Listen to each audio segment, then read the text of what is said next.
আজ আমি এসেছি ফুলবাগানে অনেকগুলো ফটো তুলতে, আর আমার ফটো তুলে দিচ্ছিল আমার বর। তো আজ আমি এসেছি মামার বাড়ি, আর মামার বাড়ি থেকে আমি প্রত্যেকবারে যাই ফুলবাগানে, আর আমি ফটো তুলতে যাই অনেকগুলো। আমরা বাড়ি থেকে বেরিয়ে গেছি, আর আমরা হেঁটে হেঁটে যাচ্ছিলাম, কারণ বেশি দূর ছিল না। আর এইটা হচ্ছে আমার মামা শ্বশুরদের পুকুর। এখানে দুটো পুকুর আছে, দুটো মামা শ্বশুরের জন্য। আর আমরা সবাই প্রায় চলে এসেছি ফুলবাগানের এখানে। এ দেখো সামনে ফুল। আগের বার যখন এসেছিলাম 2 রকমের ফুল ফুটেছিল, কিন্তু এবারটা শুধু 1 রকমেরই ফুল ফুটে আছে। তারপর আমি আসলাম পুকুরের এখানে মাছ দেখতে। এখানে অনেক মাছ থাকে, আর যতবারই আমি আসি অনেকগুলো মাছ ধরে। আর আমার বর বলছিল ওই দেখো জলে মাছ আছে, কিন্তু পরে আমি দেখি ওটা একটা সাপ ছিল।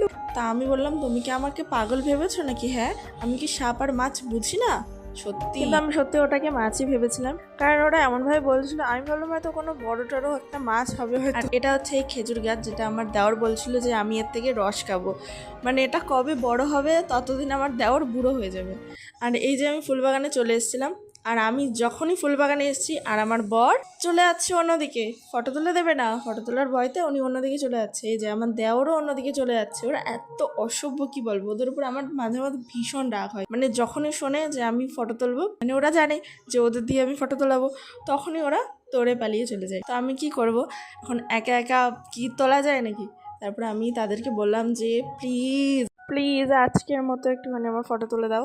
তো অনেক মিনতি করার পরে তারা বললো যে ঠিক আছে, আমি ফটো তুলে দিচ্ছি। আমার বড় রাজি হয়ে গেল ফটো তোলার জন্য। আমাকে বললো যে এক একটা ফটোর 5 টাকা দিতে হবে। আমি বললাম ঠিকই আছে, তোমার কাছ থেকে যে টাকাগুলো নিয়েছিলাম আমি তোমাকে ফেরত দিয়ে দেবো, ডিল ডান।